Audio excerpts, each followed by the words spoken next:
बहनों की लालची भाभी। करिश्मा, रेशमा और मनीषा 3 बहनें हैं। उनका एक भाई भी है, मयंक। मयंक अपनी बहनों को बहुत प्यार करता है, लेकिन मयंक की पत्नी सविता इस मामले में मयंक से बिल्कुल ही अलग है। वो अपनी ननदों का जितना बुरा कर सकती है उतना बुरा करती ही रहती है और अपनी ननदों पर हुक्म भी चलाती है। करिश्मा, करिश्मा, तुमने अभी तक नाश्ता नहीं बनाया? तुम्हारे भैया को ऑफिस जाने में देर हो रही है। हाँ भाभी, बस अभी बनाती हूँ। करिश्मा, तुम ये ढीलापन छोड़ दो। कल को पराए घर जाना है। वहाँ अगर तुम इस तरह से काम करोगी तो लोग क्या कहेंगे कि माँ ने और भाभी ने कुछ सिखाया नहीं। और तुम्हारी दोनों बहनें कहाँ हैं? रेशमा मार्केट गई है और मनीषा सो रही है। क्या? सुबह के 8 बज रहे हैं और ये महारानी अभी भी सो रही है? ये कहते हुए सविता अपनी सास दुर्गा देवी के पास जाती है। माँ जी, देख रही हो अपनी बेटियों के तौर तरीके? क्या हुआ बहू, सुबह सुबह क्या कर दिया मेरी बेटियों ने? अरे एक तो अभी अभी उठकर किचन में गई है, दूसरी सुबह सुबह बाहर चली गई और तीसरी अभी तक सो रही है। क्या करूं मैं इन तीनों का? मैं तो परेशान हो गई हूँ। जा जाकर उठा उसे और रेशमा से मैं बात करती हूँ।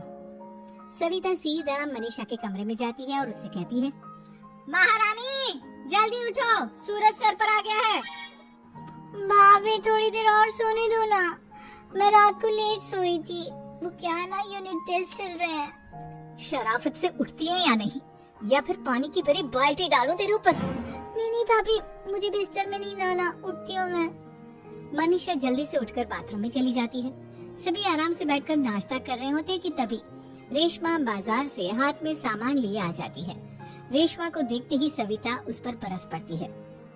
लो, आ गई महारानी। ऐसा भी क्या सामान लाना था जो सुबह आंख मलते ही बाजार की तरफ रवाना हो गई? भाभी, कल आप ही तो चेक रही थी कि घर का सारा सामान मुझे ही लाना पड़ता है, घर में किसी को भी किसी काम से कोई लेना देना नहीं है। अब मैं बाजार जाकर सामान ले आई तो आपको इस बात से भी तकलीफ हो रही है? देख रही हो माँ जी, अपनी बेटी की जुबान कैंची से भी तेज चलती है। और मयंक, आप तो कुछ कहेंगे नहीं अपनी लाडली बहन को? रेशमा, अपनी भाभी से ऐसे बात नहीं करते। चलो माफी मांगो। भैया, मैं क्यों माफी मांगू?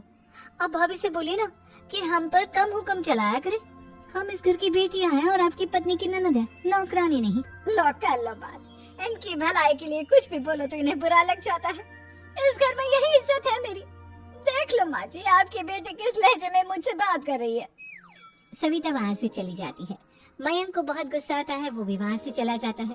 फिर करिश्मा रेशमा को समझाती है, रेशमा, तुम्हें भाभी से माफी मांग लेनी चाहिए थी ना। लेकिन दीदी, मैंने कुछ किया ही नहीं, तो मैं माफी क्यों मांगू? हाँ करिश्मा दीदी, रेशमा दीदी जैसे ही घर में आई भाभी ही उन पर चिल्ला रही थी। हाँ, मैं मानती हूँ कि गलती भाभी की थी। मैं तो इसलिए बोल रही हूँ कि भाभी ने माँ को तो पूरी तरह अपने वश में कर लिया है। वो हमारी बात सुनती ही नहीं।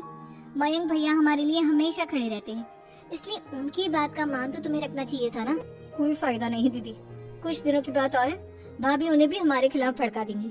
फिर वो भी माँ की तरह हमारी किसी बात का विश्वास नहीं करेंगे। इसी तरह सविता अपनी तीनों ननदों को किसी न किसी बात पर परेशान करती रहती थी। एक दिन मयंक अपनी तीनों बहनों के लिए गिफ्ट लाया।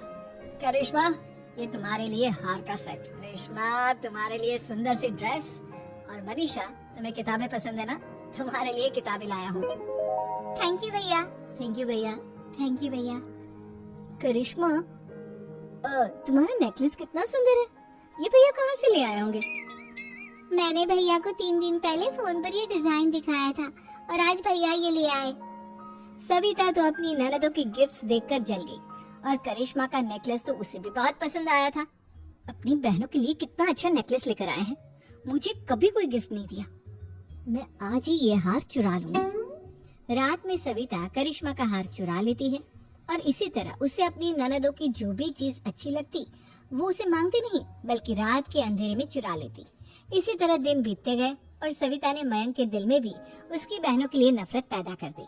एक दिन मयंक ने करिश्मा और रेशमा के लिए रिश्ता देखा और ये बात उसने घर में सबको बताई। माँ, करिश्मा और रेशमा के लिए बहुत अच्छा रिश्ता आया है, वो लोग कल इन्हें देखने आ रहे हैं। आप और सविता मिलकर सारी तैयारी कर लेना। ये सुनकर करिश्मा और रेशमा खुश हो जाती हैं।